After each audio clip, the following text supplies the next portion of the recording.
भारत माता की, भारत माता की,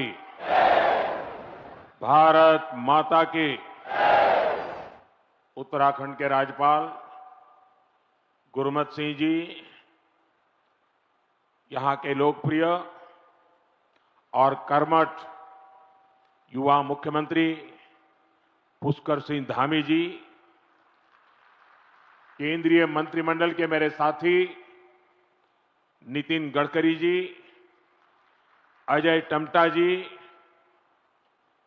टेक्नोलॉजी के माध्यम से जुड़े उत्तर प्रदेश के मुख्यमंत्री योगी आदित्यनाथ जी, गवर्नर आनंदीबेन, दिल्ली की मुख्यमंत्री रेखा गुप्ता जी, मंच पर उपस्थित प्रदेश भाजपा अध्यक्ष महेंद्र भट्ट जी, पूर्व राज्यपाल भगत सिंह कोश्यारी जी, पूर्व मुख्यमंत्री भाई रमेश पोखरियाल, विजय बहुगुणा जी, तीरथ सिंह रावत जी, त्रिवेंद्र सिंह रावत जी, उत्तराखंड सरकार के सभी मंत्रीगण, सांसद और विधायकगण और विशाल संख्या में पधारे मेरे प्यारे भाइयों बहनों, देवभूमि उत्तराखंड की इस पावन धरती पर आप सभी को मेरा प्रणाम। बहुत बड़ी संख्या में आए हुए पूज्य संतगण को भी प्रणाम। उत्तराखंड का प्यारा भूलों, भयबंदों, बावड़ी, भूलियों, शाना बुजुर्गों, आप सबूते नमस्कार। मेरो प्यारो दाजी भाई, दीदी बहनी, आमा बाबा सबई लाई मेरो तरफ देखी ठोक दिन छो। इस कार्यक्रम से टेक्नोलॉजी के जरिए भी दिल्ली, यूपी से अनेक लोग जुड़े हैं। मैं सभी का अभिनंदन करता हूं। सबसे पहले तो मैं आप सबकी क्षमा चाहता हूं। उत्तर प्रदेश और दिल्ली के कार्यक्रम में जुड़े हुए लोगों की भी क्षमा मांगता हूं कि मुझे यहां पहुंचने में 1 घंटे से भी ज्यादा देर हो गई। सब स्थान पर लंबे समय तक आप सबको इंतजार करना पड़ा और कारण यही था, मैं निकला तो समय पर था, लेकिन करीब करीब 12 किलोमीटर का रोड शो काली मंदिर से लेकर के यहां तक, इतना उत्साह, इतना उमंग कि मेरे लिए तेज गति से गाड़ी चलाना बड़ा मुश्किल हो गया। तो धीरे धीरे लोगों को प्रणाम करते करते, जनता जनार्दन के आशीर्वाद लेते लेते यहां पहुंचने में मुझे 1 घंटे से भी ज्यादा देर हो गई और इसके लिए मैं आपकी क्षमा मांगता हूं। और ऐसी धूप में 12 किलोमीटर ये जन सैलाब, ये उत्तराखंड का प्यार, माता और बहनों का आशीर्वाद, मैं आज उत्तराखंड से एक नई ऊर्जा लेकर के जाऊंगा, नई प्रेरणा लेकर के जाऊंगा और मैं इसके लिए हर किसी का हृदय से आभार व्यक्त करता हूं। साथियों, आज देश में पर्व त्योहार की उमंग है। विभिन्न विश्वों में नववर्ष का आगमन हुआ है। मैं देशवासियों को बैसाखी, बोहाग बिहू और पुथांडु की शुभकामनाएं देता हूं। साथियों, अगले कुछ ही दिनों में यमुनोत्री, गंगोत्री, बाबा केदारनाथ, बद्रीनाथ धाम की यात्रा भी शुरू होने जा रही है। इस पवित्र समय का देश के कोटि कोटि आस्थावान श्रद्धा भाव से इंतजार करते हैं। मैं पंच बद्री, पंच केदार, पंच प्रयाग और यहां के आराध्य देवों को श्रद्धापूर्वक प्रणाम करता हूं। मैं संतला माता को भी नमन करता हूं। यहां आने से पहले मुझे मां डाट काली के दर्शन करने का सौभाग्य मिला है। देहरादून शहर पर मां डाट काली की बड़ी कृपा है। दिल्ली देहरादून इकोनॉमिक कॉरिडोर के इतने बड़े प्रोजेक्ट्स को पूरा करने में माता डाट काली का आशीर्वाद बहुत बड़ी शक्ति रहा है। साथियों, उत्तराखंड राज्य अपनी स्थापना के 25 वर्ष पूरा करने के साथ ही 26वें वर्ष में प्रवेश कर चुका है। आज दिल्ली देहरादून एक्सप्रेसवे के उद्घाटन के साथ इस प्रगति में एक और बड़ी उपलब्धि जुड़ी है।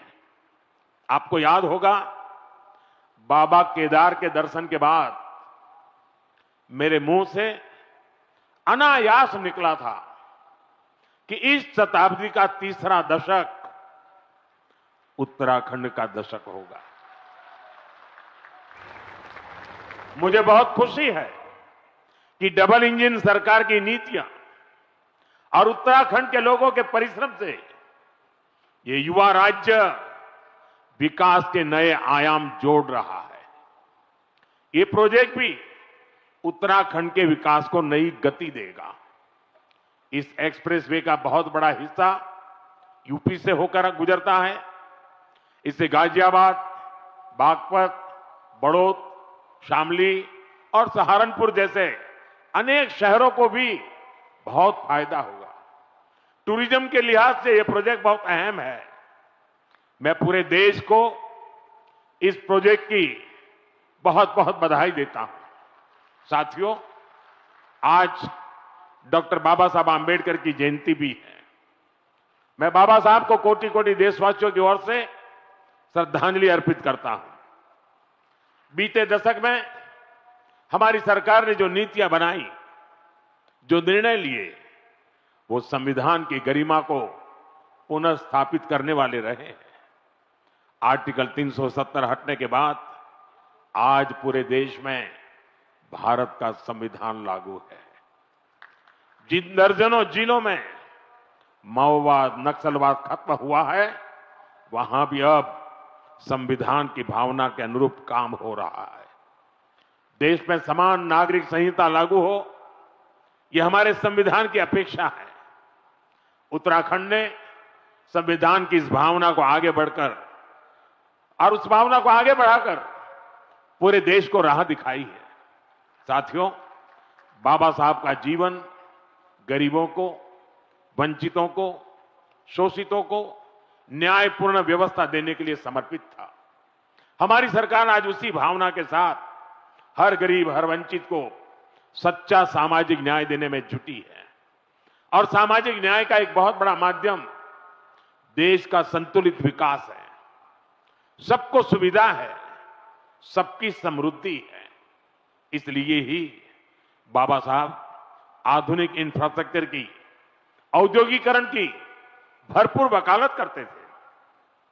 साथियों, भविष्य की दशा और दिशा क्या होगी, अक्सर लोग इसके लिए हाथ की रेखाओं को दिखाते हैं। जो भविष्यवेत्ता होते हैं ना, वो हस्तरेखाएं देखते हैं और हर व्यक्ति के भविष्य के विषय में बताते हैं। मैं इस विज्ञान को तो नहीं जानता हूं, लेकिन कहते हैं कि ये भी एक शास्त्र है। अब ये तो हो गई व्यक्ति के भाग्य की, जो उसके हाथ में रेखाएं हैं, उसकी बात। लेकिन मैं अगर इसी संदर्भ को राष्ट्र जीवन से जोड़ करके देखूं, तो राष्ट्र की भाग्य रेखाएं कौन सी होती है? राष्ट्र की भाग्य रेखाएं ये हमारी सड़कें होती हैं, हमारे हाईवे होते हैं, हमारे एक्सप्रेस वे होते हैं, एयरवे, रेलवे, वाटरवे, ये हमारे राष्ट्र की भाग्य रेखाएं होती है। और बीते एक दशक से हमारा देश विकसित भारत बनाने के लिए विकास की ऐसी ही भाग्य रेखाओं के निर्माण में जुटा हुआ है। ये विकास की भाग्य रेखाएं सिर्फ आज की सुविधाएं नहीं है, ये आने वाली पीढ़ियों की समृद्धि की गारंटी है। और ये मोदी की भी गारंटी है। बीते दशक से हमारी सरकार राष्ट्र के इन विकास रेखाओं पर अभूतपूर्व निवेश कर रही है। मैं आपको एक आंकड़ा देता हूं। अभी नितिन जी ने बहुत सारे आंकड़े सिर्फ उत्तराखंड से संबंधित बताए आपको। देखिए, साल 2014 तक ऐसे इंफ्रास्ट्रक्चर के लिए साल में पूरे देश में 2 लाख करोड़ रुपए भी खर्च नहीं होते थे। ये मैं पूरे हिंदुस्तान की बात बताता हूं। 2 लाख करोड़ भी नहीं होते थे। आज ये 6 गुना अधिक 12 लाख करोड़ रुपए से भी ज्यादा हो चुका है। यहां उत्तराखंड में ही 2.25 लाख करोड़ रुपए से अधिक के इंफ्रास्ट्रक्चर प्रोजेक्ट पर काम जारी है। 2014 के पहले पूरे देश के लिए 2 लाख करोड़, आज अकेले उत्तराखंड के लिए 2.25 लाख करोड़ रुपया। कभी उत्तराखंड के गांव में सड़क के इंतजार में पीढ़ियां बदल जाती थी। आज डबल इंजन सरकार के प्रयासों से अब सड़क गांव तक पहुंच रही है। जो गांव पहले वीरान पड़ गए थे वो फिर से जीवंत हो रहे हैं। 4 धाम महामार्ग परियोजना हो, रेल परियोजनाओं का विस्तार हो, केदारनाथ और हेमकुंड साहिब रोपवे हो, विकास की ये रेखाएं इस क्षेत्र के कोने कोने में जीवन की भी भाग्य रेखाएं बन रही है। साथियों, 21वीं सदी का भारत आज जिस स्पीड और जिस स्केल पर काम कर रहा है उसकी पूरी दुनिया चर्चा कर रही है। मैं आपको उत्तराखंड, पश्चिमी यूपी और दिल्ली का ही उदाहरण देता हूं। कुछ सप्ताह पहले ही दिल्ली मेट्रो का विस्तार हुआ। मेरठ में मेट्रो सेवा की शुरुआत हुई। दिल्ली मेरठ नमो भारत रेल रेस को समर्पित की गई। नोएडा इंटरनेशनल एयरपोर्ट की शुरुआत हुई। हवाई जहाजों के लिए एमआरओ फैसिलिटी पर काम शुरू हुआ और आज देहरादून दिल्ली एक्सप्रेसवे शुरू हो रहा है। साथियों, इतने छोटे से रीजन में ये सब इतने कम समय में हो रहा है। कल्पना कीजिए देश में कितने बड़े पैमाने पर इंफ्रास्ट्रक्चर बन रहा है। और इसलिए मैं कहता हूं 21वीं सदी का भारत आधुनिक इंफ्रास्ट्रक्चर के जिस नए युग में प्रवेश कर रहा है वो अभूतपूर्व है, अकल्पनीय है। साथियों, आज भारत के अलग अलग हिस्सों को जोड़ने वाले अनेक इकोनॉमिक कॉरिडोर्स उस पर काम चल रहा है। जैसे Delhi Mumbai industrial corridor, Bengaluru Mumbai industrial corridor, east coast economic corridor, Amritsar Kolkata industrial corridor, ऐसे बहुत से इकोनॉमिक कॉरिडोर देश में बनाए जा रहे हैं। इकोनॉमिक कॉरिडोर प्रगति के नए द्वार है, गेटवे हैं, डोर है और इनसे उम्मीदों की डोर भी जुड़ी हुई है। इकोनॉमिक कॉरिडोर सड़क के अलावा नए नए व्यापार कारोबार का मार्ग बनाते हैं। फैक्ट्रियों के लिए, गोदामों के लिए पूरा नेटवर्क उसका आधार तैयार करते हैं। साथियों, देहरादून दिल्ली इकोनॉमिक कॉरिडोर से भी इस पूरे क्षेत्र का कायाकल्प होने जा रहा है। पहला फायदा तो यह है, इससे समय बचेगा, आना जाना सस्ता और तेज होगा, लोगों का पेट्रोल डीजल कम खर्च होगा, किराया भाड़ा कम होगा और दूसरा बड़ा फायदा रोजगार का होगा। अब इसके निर्माण में 12,000 करोड़ रुपए खर्च हुए तो हजारों श्रमिकों को काम मिला है। साथ ही जो इंजीनियर है, अन्य स्किल्ड वर्कफोर्स है, ट्रांसपोर्ट है, उससे जुड़े साथी हैं, उनको भी बहुत बड़ी मात्रा में काम मिला है। किसानों और पशुपालकों की उपज भी अब तेज गति से बड़ी मंडियां और बड़े बाजारों तक पहुंचेगी। साथियों, इस शानदार एक्सप्रेसवे से उत्तराखंड के टूरिज्म को बहुत ही बड़ा फायदा देगा।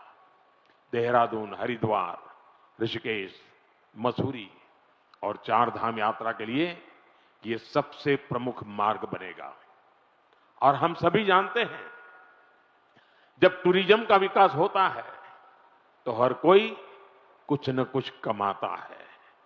होटल हो, ढाबे वाले हो, टैक्सी हो, ऑटो हो, होम स्टे हो, सबको इसका फायदा होता है।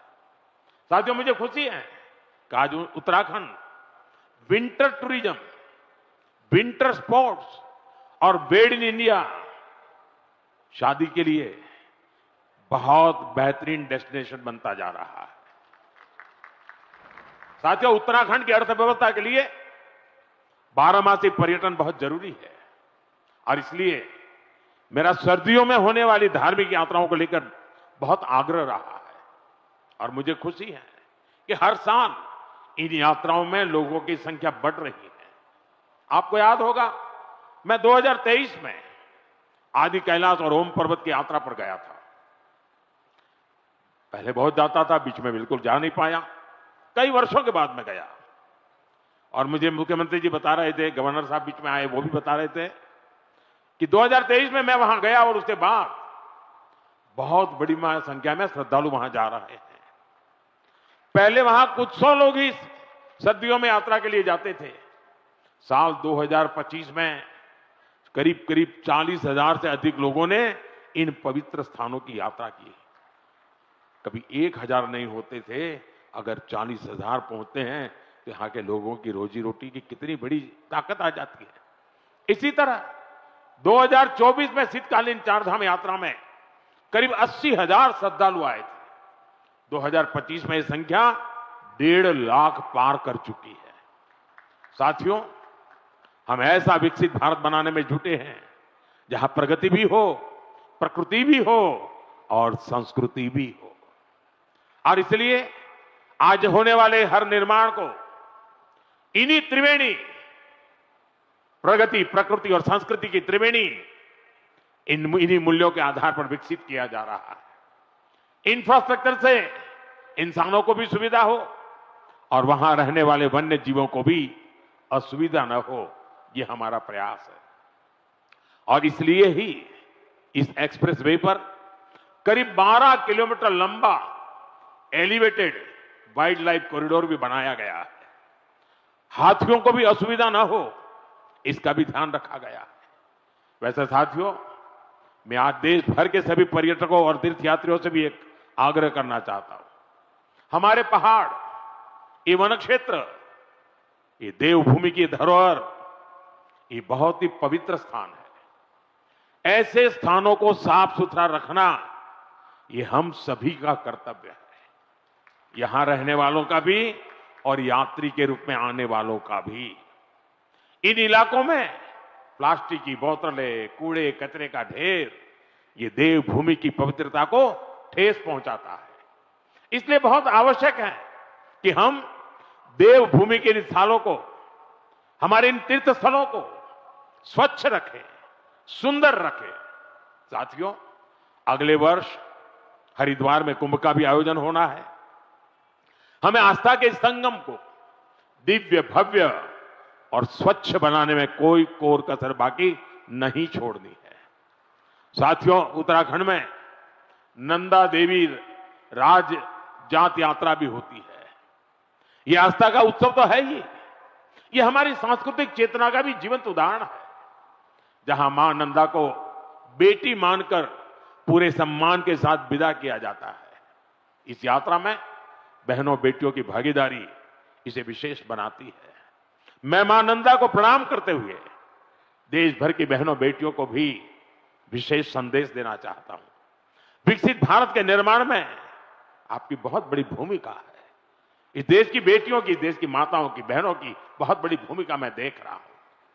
और बहनों बेटियों की सुविधा, सुरक्षा और लोकतंत्र में भागीदारी, ये डबल इंजन सरकार की बहुत बड़ी प्राथमिकता है। आप अभी देख रहे हैं कि दुनिया में कितना बड़ा संकट आया है, इसे दुनिया के विकसित देशों में भी कितना हाहाकार मचा है। ऐसी मुश्किल हालत में भी सरकार का निरंतर प्रयास है कि हमारी बहनों को कम से कम परेशानी हो।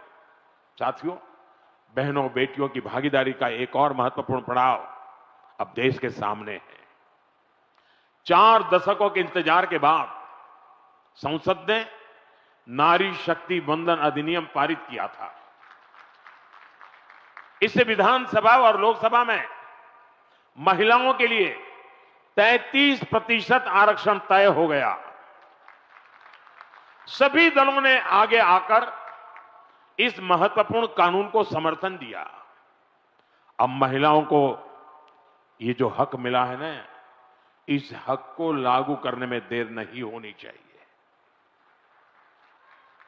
अब ये लागू होना चाहिए। अब जो 2029 में लोकसभा के चुनाव होंगे और तब से लेकर के आगे विधानसभा के भी चुनाव आते रहेंगे, जो भी चुनाव आते रहेंगे 2029 से ही ये लागू हो जाना चाहिए। ये देश की भावना है, ये देश की हर बहन बेटी की इच्छा है।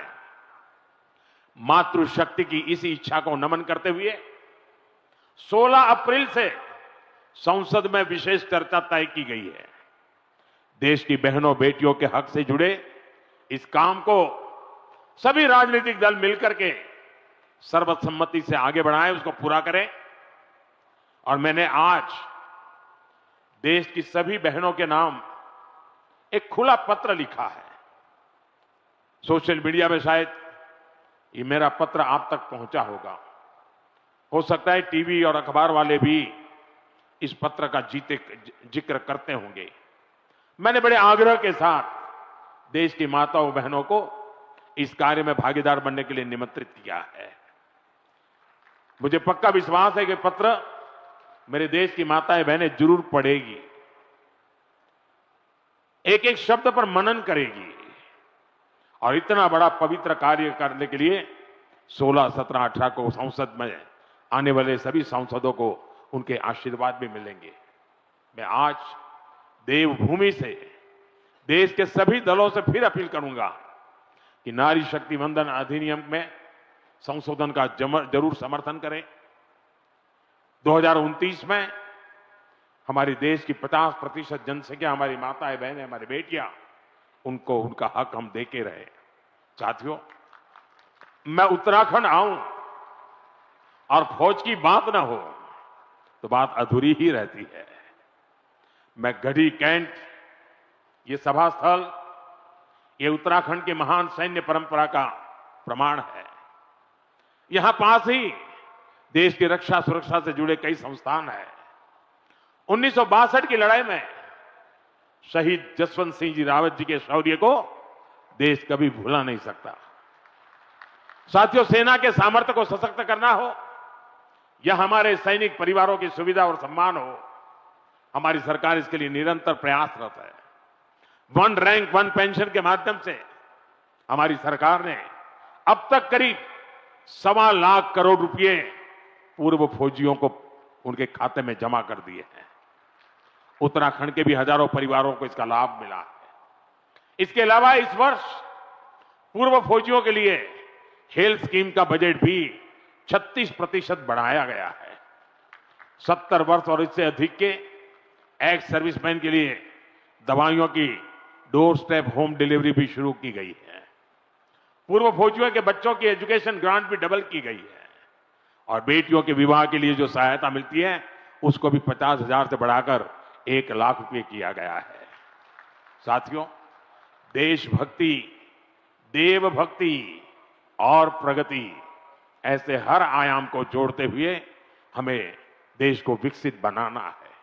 एक बार फिर दिल्ली वासियों को, उत्तर प्रदेश वासियों को और एक प्रकार से देशवासियों को इस शानदार एक्सप्रेसवे की मैं बहुत बहुत शुभकामनाएं देता हूं। मेरे साथ बोलिए, भारत माता की, भारत माता की, वंदे वंदे वंदे वंदे वंदे वंदे वंदे। बहुत बहुत धन्यवाद।